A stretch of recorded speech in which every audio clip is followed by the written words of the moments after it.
दोस्तों, इस कहानी का शीर्षक है बकरी और बाघिन।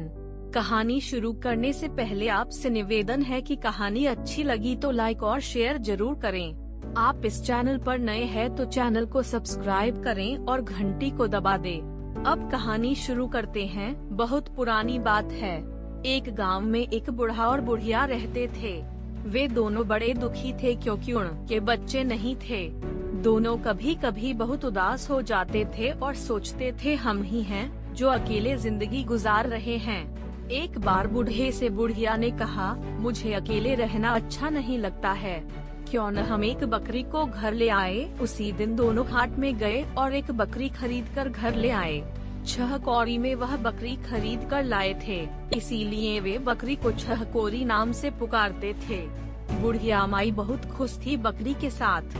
उसे अपने हाथों से खिलाती पिलाती, जहाँ भी जाती 6 कौड़ी को साथ ले जाती। पर थोड़ी ही दिन में बकरी बहुत ही मनमानी करने लगी। किसी के भी घर में घुस जाती थी और जो भी मिलता खाने लगती। आसपास रहने वाले बहुत तंग हो गए और घर आकर बकरी के बारे में बोलने लगे। बूढ़े बाबा को बहुत गुस्सा आने लगा। बूढ़ी माई को कहने लगे, इस बकरी को जंगल में छोड़कर आए। बुढ़िया ने कहा, ये क्या कह रहे हो? ऐसा करते हैं, चरवाहे के साथ उसे जंगल में चरने के लिए भेज देते हैं।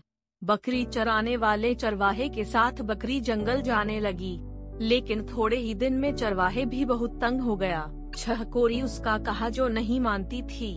उसने बकरी को चराने ले जाने से इनकार कर दिया।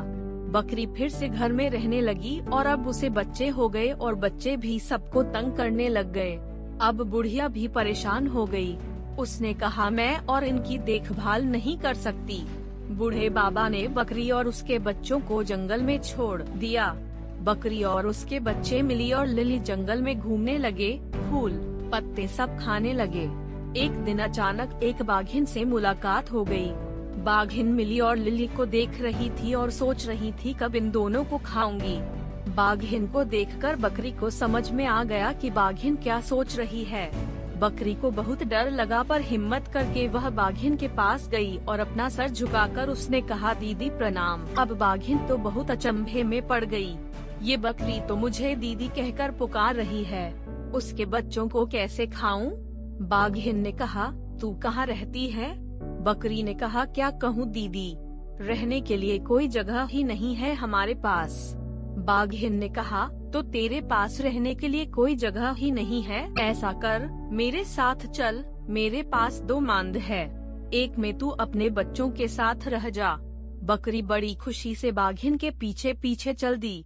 उसे पता था बाघिन दीदी संबोधन से बड़ी खुश हुई थी और अब वह उसके बच्चों को नहीं खाएगी। बाघिन के मांद के पास दूसरे मांद में अपने बच्चों के साथ बकरी खुशी से रहने उतरा। बाघिन भी उसे तंग नहीं करती थी, लेकिन कुछ दिनों के बाद बाघिन को जब बच्चे हुए, बाघिन फिर से बकरी के बच्चों को खाने के लिए बेचैन हो गई। बच्चे पैदा होने के बाद वह शिकार करने के लिए नहीं जा पा रही थी। भूख भी उसे और ज्यादा लगने लगी थी। बकरी बाघिन के आंखों की ओर देखती और मन ही मन चिंतित हो उठती। वह बाघिन के पास जाकर दीदी दीदी कहती और बातें करती रहती ताकि उसकी आंख बदल जाए। बाघिन उससे कहती, मेरे बच्चों का कोई नाम रख दो। बकरी ने कहा, एक का नाम सूखना, दूसरे का नाम दुखना। बाघिन के बच्चे सूखना और दुखना। बकरी के बच्चे मिली और लिली। शाम होते ही बाघिन ने बकरी से कहा, तुम तीनों अगर हमारे संग सोते तो बड़ा अच्छा होता, या किसी एक को अगर भेज दो। अब बकरी बहुत परेशान हो गई। क्या कहूँ बाघिन से? मिली ने अपनी माँ को चिंतित देखकर कहा, माँ तू चिंता मत कर, मैं जाऊँगा वहाँ सोने। बाघिन के मांद में जाकर मिली ने कहा, मौसी मौसी मैं आ गया। बाघिन बड़ी खुश हुई। उसने मिली से कहा, तू उस किनारे सो जा। मिली लेट गई, लेकिन डर के कारण उसे नींद नहीं आ रही थी। थोड़ी देर के बाद वह उठकर बाघिन के पास जाकर उसे देखने लगी। हाँ, बाघिन गाढ़ी नींद में सो रही थी। मिली ने धीरे से सूखना को उठाया और अपनी जगह उसे लिटाकर खुद उसकी जगह में लेट गई। जैसे ही आधी रात हुई, बाघिन की नींद खुल गई। वह मांद के किनारे धीरे धीरे पहुंचा। आंखें तब भी नींद में रहने के कारण ठीक से नहीं देख पा रही थी, पर उसने तुरंत उसे खाकर सो गई। जैसे ही सुबह हुई, मिली ने कहा, मौसी मैं अब जा रही हूँ। बाघिन चौंक गई, मिली जिंदा है तो मैंने किसको खाया? वह तुरंत अपने बच्चों की ओर देखने लगी। कहाँ गया मेरा सूखना? बाघिन गुस्से से छटपटा रही थी। उसने कहा, आज रात को आ जाना सोने के लिए। उस रात को जब मिली पहुंची सोने के लिए, उसने देखा बाघिन अपनी पूंछ से दुखना को अच्छे से लपेट कर लेटी थी। अब मिली सोच में पड़ गई। बाघिन ने कहा, जा उस किनारे जाकर सो जा।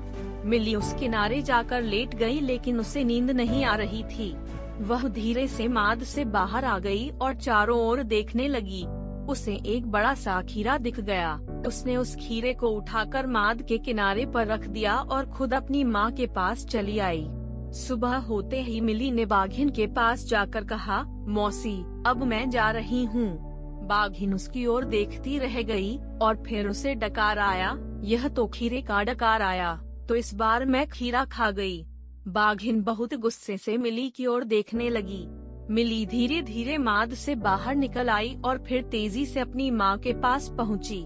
माई अब बाघिन हमें नहीं छोड़ेगी, चलो जल्दी चलो, यहाँ से निकल पड़ते हैं। बकरी मिली और लिली को लेकर भागने लगी। भागते भागते बहुत दूर पहुँच गई। बकरी मिली और लिली को देखती और बहुत दुखी होती। ये नन्हे बच्चे कितने थक गए हैं। उसने बच्चों से कहा, थोड़ी देर हम तीनों पेड़ के नीचे आराम कर लेते हैं। पर मिली ने कहा, माँ बाघिन तो बहुत तेज दौड़ती है, वह तो अभी पहुँच जाएगी। लिली ने कहा, क्यों न हम इस पेड़ पर चढ़ जाए। बकरी ने कहा, हाँ ये ठीक है, चल हम तीनों इस पेड़ पर चढ़ जाते हैं। बकरी और मिली लिली पेड़ पर चढ़ गए और आराम करने लगे। उधर बाघिन बकरियों के मांद में पहुँची। उसने इधर देखा उधर देखा, कहाँ गई बकरियाँ? बाहर आई और उसके बाद बकरियों के पैरों के निशान देखकर समझ गई कि वे तीनों किस दिशा में गए। उसी को देखते हुए बाघिन चलती रही, फिर दौड़ती रही। उसे ज्यादा समय नहीं लगा उस पेड़ के पास पहुँचने में। पैरों के निशान पेड़ तक ही थे और बकरियों की गंध भी तेज हो गई थी। बाघिन ने ऊपर की ओर देखा। अच्छा तो यहाँ बैठे हो सब?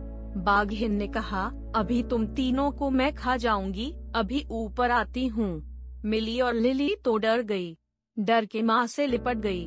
बकरी ने कहा, अरे डरते क्यों हो? जब तक हम पेड़ के ऊपर बैठे हैं वह बाघिन हमें खा नहीं सकती। अब मिली के मन में हिम्मत हुआ, उसने कहा, दे तुम्हारी सोने का डंडा। बाघिन ने सोचा, पेड़ के ऊपर बकरी के पास सोने का डंडा कहाँ से आएगा? बाघिन ने कहा, सोने का डंडा तुझे कहाँ से मिला? बकरी ने कहा, मिली लिली ये ले डंडा। ये कहकर बकरी ने ऊपर से एक डंडा फेंका। बाघिन के पीठ पर वह लकड़ी गिरी। बाघिन ने सोचा, डंडा तो डंडा ही है, चोट तो लगती है। वह वहाँ से हट गई, लेकिन पेड़ के आसपास ही रही। अब बकरी कैसे अपने बच्चों को लेकर नीचे उतरे? बकरी मन ही मन बहुत परेशान हो रही थी।